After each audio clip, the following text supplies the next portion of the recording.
Start. So hello, good day. I have here wireless dongle view from Hikvision. Okay, so this function is to have wireless projection coming from your PC to monitor or from your mobile to monitor. Okay, so for demonstration, just connect here. I'm using Type C. Okay,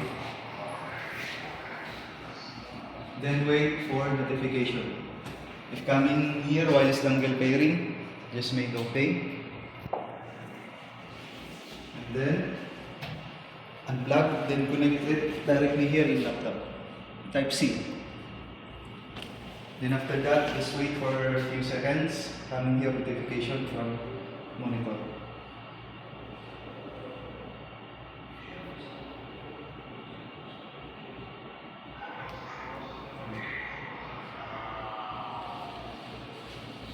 See if you can see here.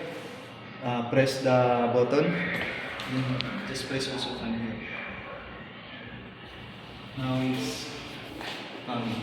Okay, so anyway, I'm using here for charging port from this laptop. You can use also here this one to put your charger in this dongle and it will charge. See, it will charge also.